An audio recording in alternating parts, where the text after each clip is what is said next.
Welcome to Manufacturing Talk Radio, your everything manufacturing podcast, with host and veteran manufacturing industry expert Lewis Weiss and co-host Amy Niklas. Make sure to check out our catalog of 800 previous shows on YouTube, Spotify, or wherever you're listening. Now, let's get into the episode. Good day, everyone. This is Lou Weiss again at Manufacturing Talk Radio, and thanks for everybody joining us today. And we do have really a very special guest. Her name is Tanushree Ghosh, and there's so much about her that the show is not long enough for me to go into her background. But she's an author, a poet, a director of manufacturing. She's a mother. She's a pet lover. And it goes on. She wrote a book. She's been on NPR. And I'm honored that she's on Manufacturing Talk Radio. So, Tanu, give us a little bit more of that background. Yes. Let me just quickly do that and also touch upon a few things. So I actually authored 3 books as single author and multiple anthologies, which are connections. So, but 3 traditionally published works, and we can get into them at some point. Don't need to. Now, today I work as the Senior Director Plus at Medtronic, leading their Tempe site operations. So Manufacturing Director is actually a role that reports into me. I have the site leadership, which has manufacturing, operations, some of supply planning and supply chain, equipment maintenance, quality, and a lot of host of other things that goes into running a manufacturing site. Before Medtronic, I was a director at Intel. There I had a 17-year-old long career. I have a PhD. My training is in science and material science, chemistry and material science. And I also founded a nonprofit called Her Rights, which works for women's empowerment. And that's actually how, Lewis, I got to know you and your wife, Jan, through one of our partners. So thank you for having me on the show. I'll tell her you said hello. Tanu, you're now the director of manufacturing at Medtronic. How big of a plant is that? Yeah, actually, the Tempe, where I'm the senior director plus leading the site, is almost 800 headcount population. It is 9 buildings, manufactures a significant amount of Tempe's Medtronic's products in terms of covering their what it's called operating units. So we cover cardiovascular, cardiac rhythm management, neurovascular and pelvic health, and we used to do diabetes products also. Personally, in my organization, I have around 670 people reporting into the organizations that report to me. So it's a very, very big sites. In terms of Medtronic's sites, they have 3 categories. They have a site, which is a single building, single product kind of a situation. Then they have what they call a campus, which is multiple buildings and some diversity in technologies. And then they have complex, which is multiple buildings, multiple campuses, sometimes several different business units served, and several different kind of technologies. And Tempe is actually a complex. So it's a fairly large site. That's quite a responsibility that you've got on your shoulders.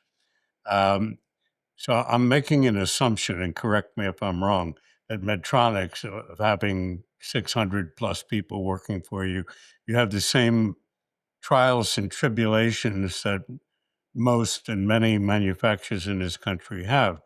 Everything from unions to skill gap to retirement to declining workforce and so on and so forth. Has that been a issue for Medtronic? No, unions not so much, but everything else you said around skill set gaps, making sure that your equipments are stable, making sure that your supply chain is healthy, and you have, supply planning, demand supply equations that work out with each other. A lot of that is right. We also definitely in a large plant, it's not that there are no issues that are beyond the equipment and the process and technologies, because people is at the core of it. And I have always felt in manufacturing, the people are even more important, because it's an on-site job, it's an ops role, operations role, it's constantly running, and people have to be present at every moment. Do you have apprentice programs? Internship, you mean? Yes, we do have internship programs. Yes, actually, our summer interns are just about to start. And if you don't mind going into a little bit of detail about that, because apprentice programs are opening up all over the country. Everyone's beginning to get smart about that. So give me a little insight into what Medtronic is doing. At Medtronic and also Medtronics and also my previous company, Intel, uh, there were pretty healthy internship programs which are managed centrally, meaning that managers put in their needs for interns, and usually there is a call during some time of the year to say, hey, we are soliciting, do you have a need for an intern? Then you put it in, but then there is some kind of a centralized management of that. Interns are sourced, and then, like, there is onboarding. The interns usually are hired based on the project need. Sometimes it's a summer intern. Now, the best possible way to talk about interns and value of interns probably would be in a role that I had in Intel as a director before my last couple of roles at Intel. There, we were not only having summer interns, but we were also utilizing what you would call a long term internship model, meaning that we would have a couple of people in the team where economically it would be better for us to have a intern with a targeted work scope defined than to have necessarily a permanent headcount. And I had some excellent interns who then went on to go great things. One of them, I think, works at NVIDIA today. A couple of others also very talented. They were students at the time, and they come in with a summer program, but then they decide to elect to continue the internship as a part-time internship. And all of these kind of models exist, as far as I understand, in most large companies, definitely at Medtronics also. Now, in terms of a question I often get and might be very valuable for people listening to you is, what is a good way to get a successful internship? And in my opinion, first of all, an internship, just like anything else, whatever you put into it is what you get out of it. So, Correct. research very well as you are getting into an internship that yes, it will be a good experience for your resume, especially today when finding a permanent job is becoming harder and harder. But what will you put into it? How much will you network with people in the company when you are at the internship? What kind of additional skill sets that you might not be bringing in as an intern but can be a great adjacency will you try to gain as you are there? So I have mentored a lot of interns in this. And for companies, I think internship programs can be very valuable. Many times you will have work that will very seasonal, especially in manufacturing, especially with things like AI coming in. You will have seasonal work. Let's look into systems in this particular domain and see if someone can generate an agent or an app for us. Let's look into even, it doesn't even have to be automation and software, because that's the first thing that comes into people's mind. It can also be something similar like wear management. I have certain equipments where I have a safety or a 5S or a requirement for lean manufacturing. I'm hiring someone to just take care of that seasonally. We do all of that kind of work through interns, and I think it's a very healthy two-way model that works for both parties. Is AI part of your uh, technology program and the internship? The answer is it depends. So, AI is not yet as penetrated into all manufacturing force as it might look from outside.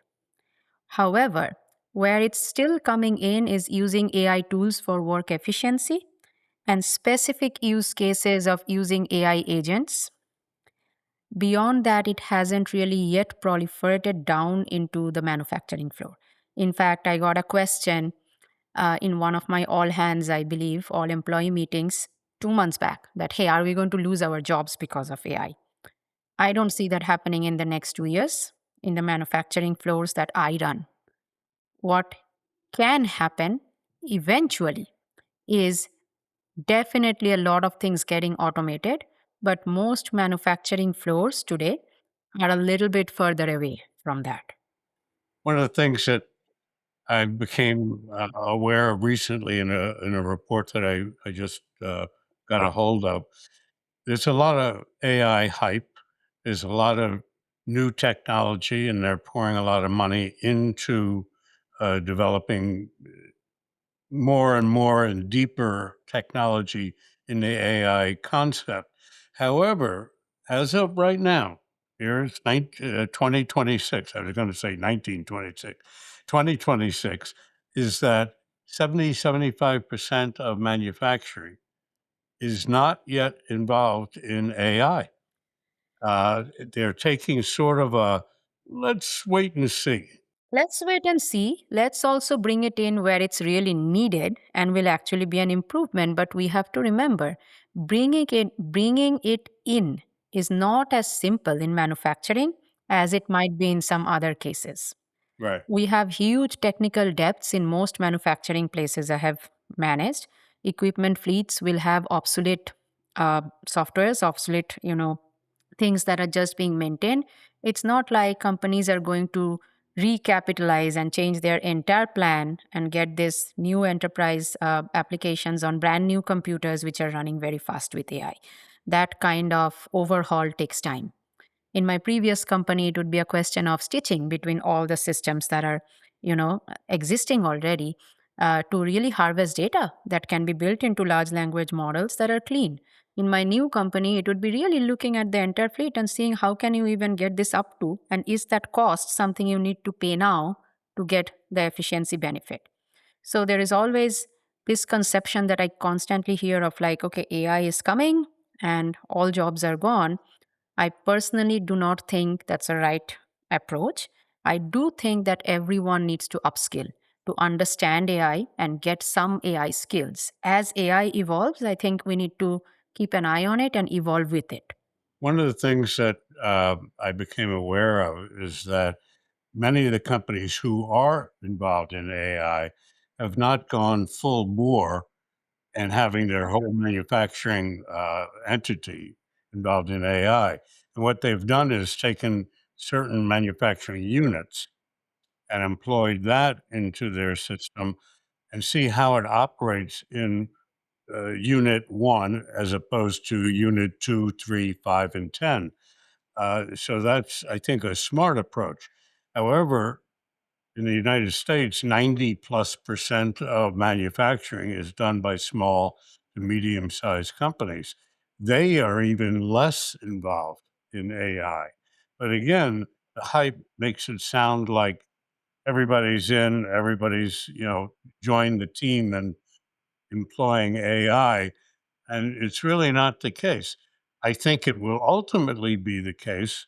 And I think that AI is here to stay. And then now there's AGI, which is, that's the version where Yeah. AI is Yeah. smarter than people. So, Just think about it this way, right? How much do you, or you probably won't have to guess, you probably know, but how much does a capital equipment cost typically? It will range anywhere from 500K on the lower end up to few millions, and then can go up to a billion if it's like, advanced lithography or a huge tool. So now you take it and it comes with its own enterprise software systems, computers, and all of it.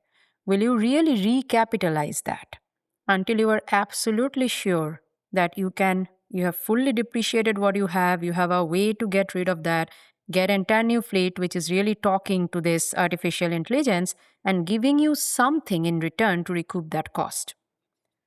That math isn't just there yet, and therefore, doesn't, I always hear this, okay, if we don't do this we will fall behind.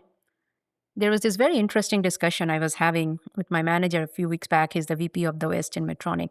When we have all these digital boards and we say, hey, in manufacturing, we follow, I cannot talk about what happens inside Medtronic, but let's say Toyota production system, that is well known. We follow certain DEFCONs, certain structures, we manage daily. Just because you have made all of it digital doesn't necessarily mean that has translated into something tangible. Sometimes you have lost something because when you actually had manual management, looking every day into a pitch tracker, generating cards, you have much more involvement and ownership. So for that to become something that has a tangible delta from what you have today that translates into money, it will take time. As companies are recognizing that they are losing their knowledge base because people are retiring, they're leaving, they're going to Panama, they're dying. So there's a lot of inherent knowledge that's disappearing. And that's a big incentive to bring AI in before we lose all of that knowledge. That is absolutely an area where, anywhere there is not a huge hardware software overall needed, you can have AI. And that is absolutely like, creating knowledge reserves, creating large language models from which knowledge can be easily translated back. Yes, that's absolutely something that all companies potentially right now should be already looking into and onboarding into. But if you look at manufacturing, Lewis, many companies, specifically small and medium manufacturing, have still not fully onboarded onto automation, let alone AI. So we have to remember that, right? Automation has now existed for decades. So it's not like something has come and we have adopted it. I think that one of the problems with AI right now is that the target for AI has been that 5-6% of the large corporations to buy into. And yet the big money is in the small to medium size, which represents, as I stated before, over 90% of manufacturing. They need to be able to come up with the cheap version, not the $1 billion investment, but 50, 100,000. Absolutely. Another problem, for example, last week, Thursday, Friday through Saturday, I was in this conference, which is the annual global meet of IIT, ex-IIT. So IIT is Indian Institute of Technology. So this was happening in Long Beach. They had people from all over, had people like Guy Kawasaki and multiple folks from Microsoft and others in executive positions. 80% of the conference was AI. What can AI do in healthcare? What can AI do in manufacturing? How is AGI developing? And the interesting thing where, though, as you sit in there, you have to understand that is still very general. To adopt it to the small and medium and your manufacturing, the first thing you need is a discovery. You need to have someone to be paid some money to look into what data exists for you and what can be done. And that is a hurdle for many small and medium companies to be able to cross today. It's a problem, but I think the problem is becoming more mainstream because some of the manufacturers, small companies here, for example, in New Jersey, they're all anxious to get involved, but they're scared to death about the cost, disruption of their business, and so on. You are right, but what I also saw is you are right that it's becoming more mainstream and maybe it will bridge itself. Because what I saw in this conference is every other person was a CEO or a founder of a very small AI startup. And what they're doing is they're trying to reach new customer base to see if they can develop agentic AI agents for these people. Now, there is not enough big corporations in the world for all of them to be, uh, satisfied. So the demand and supply will meet, and these smaller startups will have to do free of cost or low cost investment into discoveries and generating and penetrating the small and medium manufacturing market. But the point to remember is, even as they do it, let's say for medtech, they will probably look into, hey, CAPAs, how the thing documentations, data collection around equipment efficiency. What can we do for you? It will not replace hardware and manufacturing operation workforce in the next 2 years. At least that's what I believe. I agree with that.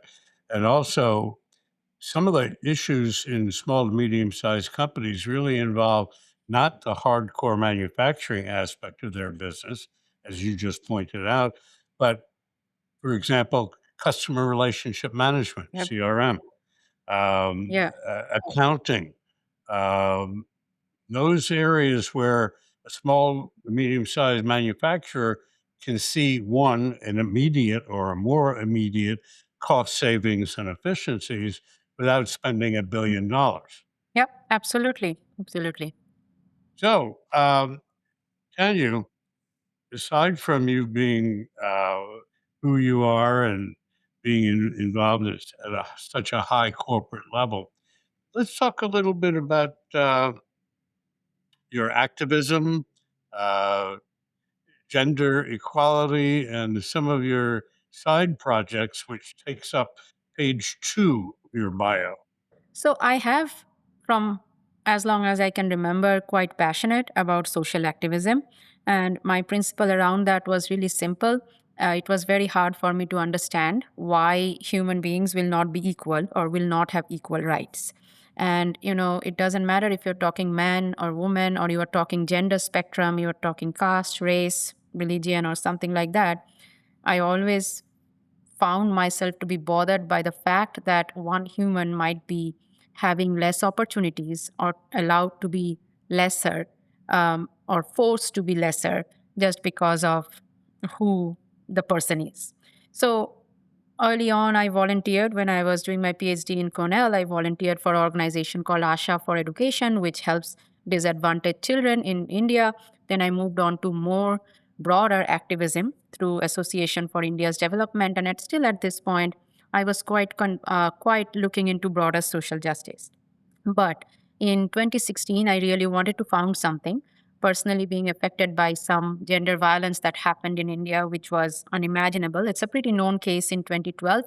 But in 2013, I gave birth to my daughter.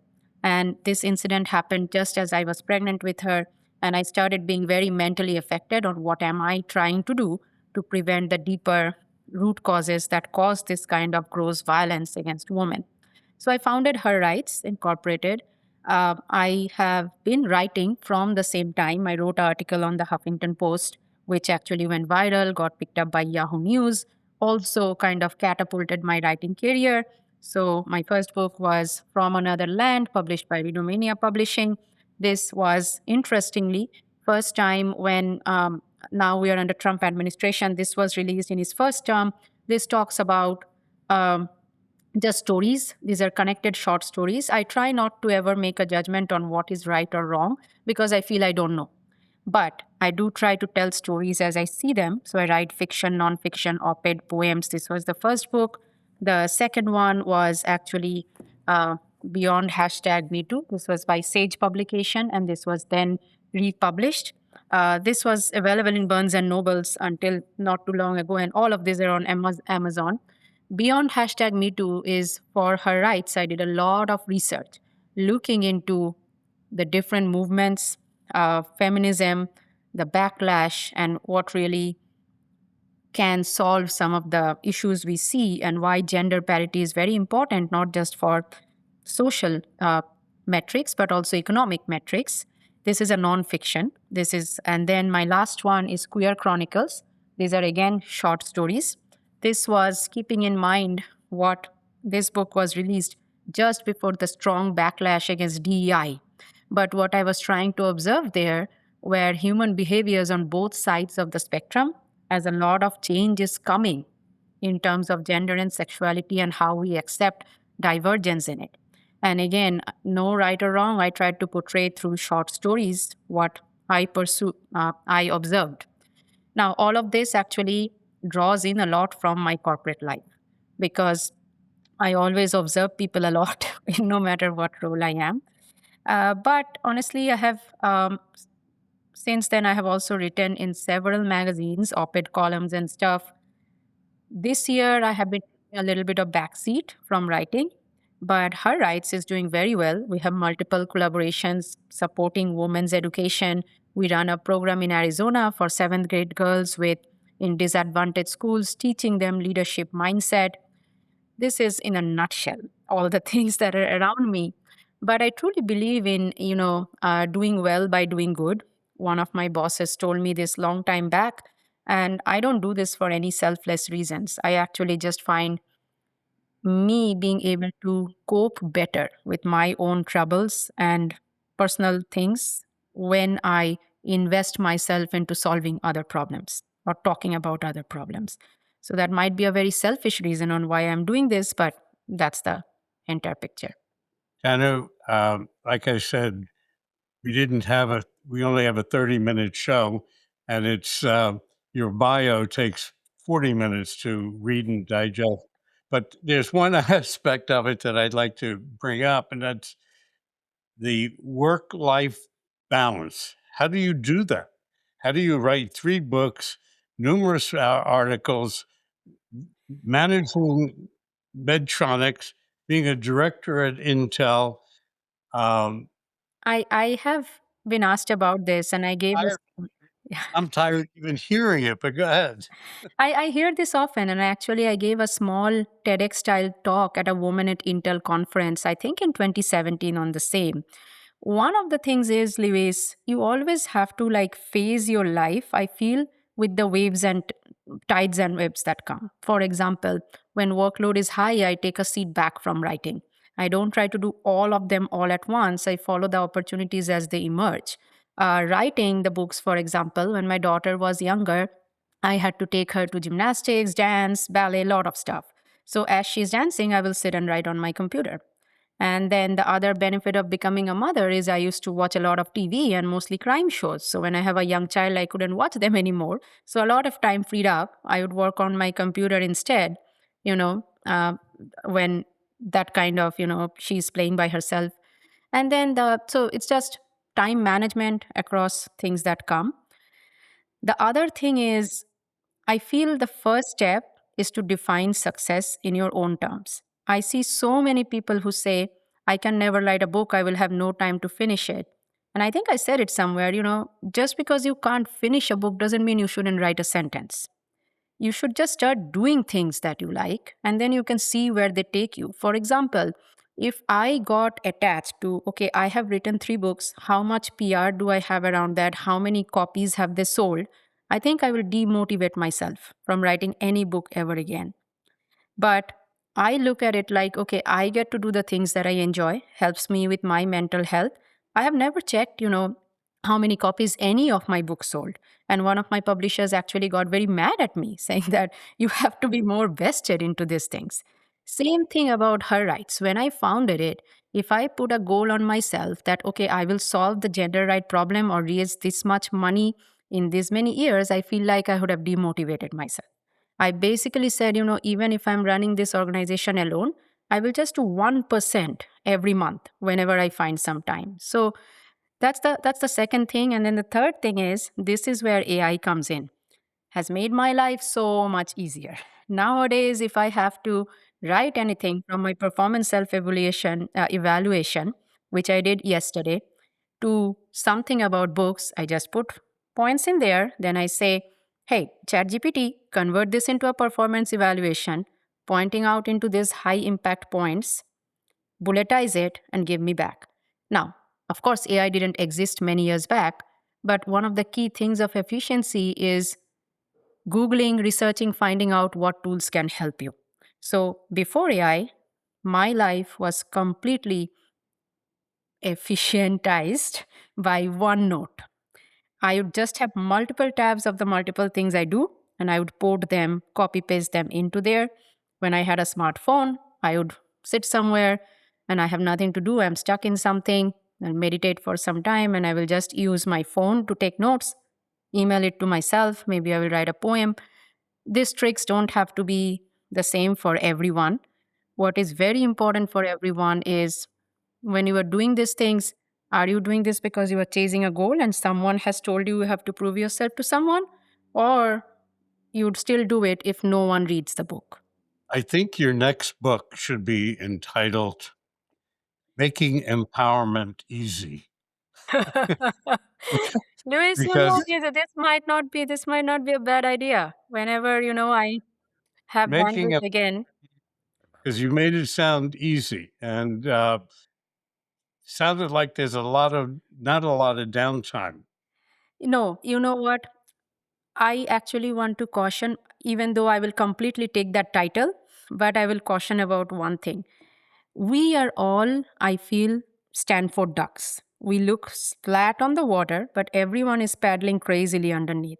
So when I make something look easy, I never want to make a statement associated with it that it is easy.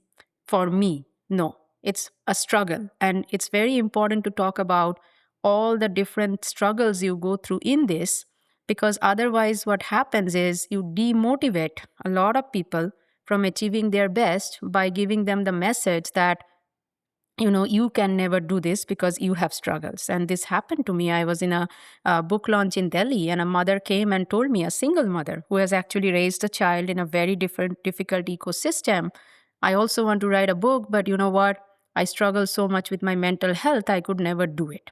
So I always make an effort to really be as vulnerable as possible about, I have some tips and tricks, but it is very hard for me also, and that's okay. Tanu, I don't care how easy you make it sound. I know it's hard. Do you have any final words for us today?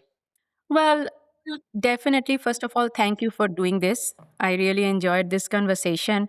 And the second thing is that we have had a previous discussion on women in manufacturing. I wish to see more and more women in this space. And just in general, if I could leave any final words, it's not just for women, but anyone who feel like they're lesser because they don't see enough number of them or people who look like them in a certain space. I don't think you should be demotivated by that. Tanu, I think that because you have so much downtime, maybe we should be talking off air about women and manufacturing and Yes, perhaps a yes, couple of other definitely. So thank you for that. I appreciate you being Thank on you. the air today. And folks, I want you to remember to listen to our show, hit the like button, give a thumbs up, subscribe. Important to subscribe. This way you never miss a show. And I'm sure that Tanu has subscribed and did all kinds of thumbs up and so on. So, folks, we'll be here every Tuesday going forward, and I look forward to having more shows like the one we just had. Tanu, thank you very much again. You too. Appreciate your input. Thank you. Thanks again for joining us on another episode of Manufacturing Talk Radio with hosts Lewis Weiss and Amy Niklas. Before you head out, make sure to subscribe and leave us a review.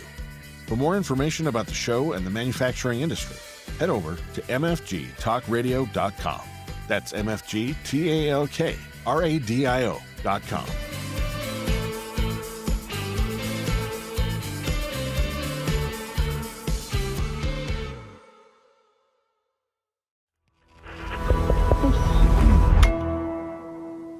Resonate.